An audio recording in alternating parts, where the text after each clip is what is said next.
On March 16th, 2024, Whitney Parker dropped their second studio album. This album would be called Darker. Darker would be 9 tracks long, and it's only been out for a few weeks at this point. Today, I give you my review. Welcome back to the countdown. I am sorry I have not been here. It's been a couple weeks. Had some technical difficulties, but we're back.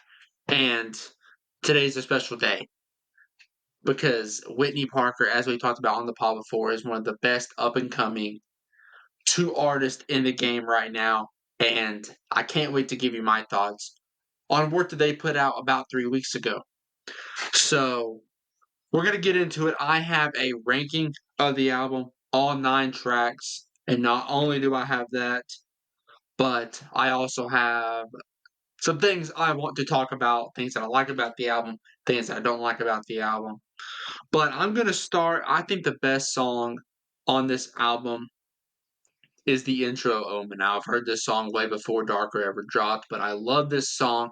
It's the most aggressive sounding song on the album, and it's the best way to start out the album. I also think it's the most underrated because it's not one of the more popular songs on the album, which shocks me because it's the intro. Most overrated is After Party. The song's cool and it has a flow that I've never seen Quentin bring on a track. But I don't know, I think the chorus just gets a little bit repetitive. I think it just gets a little bit repetitive. Worst song is CIA, probably the only song that I probably won't go back to that much. Probably the only song that won't be able to be found in my rotation. So that's good 8 out of 9 tracks. That tells you that I like the album. First of all, I just want to say, I want to slow it down a little bit. This is the best Whitney Parker album. It's better than People. It's a little bit longer than People. It's 1 track longer than People. People had great tracks like Smooth Citizen, Don't Tell My Mom, Bumline, but the thing about Darker is I think the feel of the album, the darker feel of the album, the aesthetic of this project is deeper and more well thought and more well developed and put together than People. And I think just song for song, I think you can tell just how much they both improved since almost 2 years ago, a year and a half ago, since they put out People. So I think it's the best Whitney Parker album. Best melodic performance or R&B performance, whatever you want to call it, is 1124. If you guys don't know, I don't know if I should be spilling this information. The song was put on there last, and I think it was a great addition that they put on there at the end. Omni was also the perfect feature on Adam Sandler, which is one of my more favorite tracks. I love Adam Sandler, and a big part of that is what Omni does. I think Omni, honestly, ooh, it's he does a lot on that track. That's all I'm gonna say. Uh, I'm not the biggest rap fan of the rap performance on After Party or CIA, as I've already pretty much mentioned. It's my second favorite album of the year right now, behind "We Don't Trust You" by Metro and Future, which my review is gonna be coming for that in a few days. Um, And I think it arguably has a more focused approach than We Don't Trust You. It's a better album than Vultures. It's a better album than more well put together than Vultures. I think some of the features on Vultures maybe should have been on there, as Darker's there's only one feature and it was placed perfectly. A more well put together album than those albums, but I think it is still going to rival Bryson Tiller, who's dropping this week.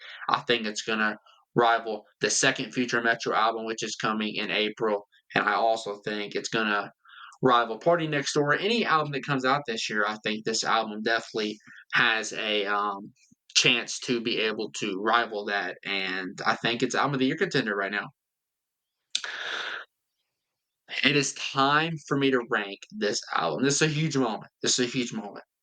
You know what my top song is, but you don't know how I feel about the other tracks besides After Party and CIA. So, number 9 is CIA, as I've already mentioned. Now, number 8 is Orbit. Now, I think Orbit is it's one of the most underrated songs on this album. Maybe I have it low. Maybe it's just not for me.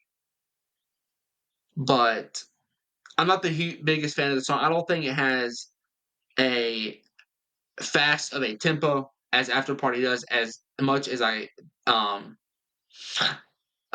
criticize the After Party. I do think the After Party probably has a more catchy flow than Orbit, so that's why I'm gonna have After Party here at number 7. Number 6, Life is Boring. Life is Boring is gonna be number 6, which I vouch to be the lead single at one point. This song is very good. It is I think having it at track number 2 is great. It definitely sounds like one of the more mainstream, one of the more hip hop songs on the album, and overall, just an amazing track. I can't get enough of Life is Boring. Guys, it's been 2 weeks.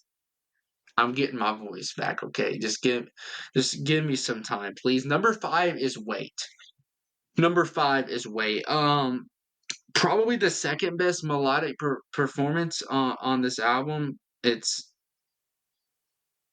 perfect to be put right there in the middle, halfway. I'm pretty sure it's track number 5. It's track number 6. I think it's perfect to be right there at track number 6, and yeah, it's not gonna crack my top 4 because my top 4 are in a little bit of a category of their own. These are the top 4 are my favorite songs from this album. Number 4 is 11:24. Like I said, best melodic performance. I could argue that Quentin's better at rapping or singing than he is at rapping. However, I feel like this album had much more of a rap approach, which is why I think that's where he shines. 11:24 comes in at number 4. Now, number 3 is going to be Adam Sandler. I think the feature is a big reason for that, but I think Quentin's chorus is probably the highlight of the song, in my opinion. And I also think that Quentin's verse is probably my second favorite highlight of that song. But I think the Omni feature was perfect at the end. I think it's one of the best produced songs on this album, coming in at number 3. By the way, 11:24 might be the best produced song on this album, which is one of the reasons why it's at number 4. But number 3, Adam Sandler, which only leaves 2 songs left. That would be the intro and that would be the outro. So number 2, the outro, Darker. Um, it's the perfect way to end off this album. It is the absolute best way to do it.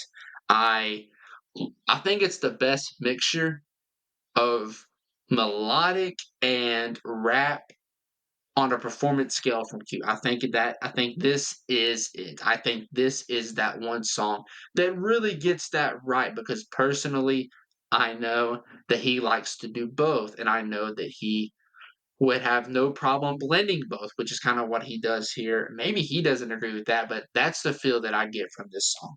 And Darker comes in at number 2, and Omen is going to be number 1. Omen, oh my God. That is gonna be me. Omen is my favorite song from this album. Like I said, the album's called Darker. It's supposed to have an aggressive approach. That is what Omen does. It starts the album off perfectly, and with this aggressive approach that Whitney tried to take, well, this is probably the most aggressive sounding song on the album, and I think it's the most hard sounding song in Whitney's catalog. My favorite song in Whitney's catalog, the release catalog, nonetheless. But guys, that is my Darker review. I'm so glad that I was finally able to make this. Let me know what you think about my ranking. Is Omen the best song? Is CIA too low? What do you think about my views on After Party? Is this album of the year? Let me know. But guys, that is going to do it all for now. I love you guys. The countdown. We will see you all in the next one. Peace.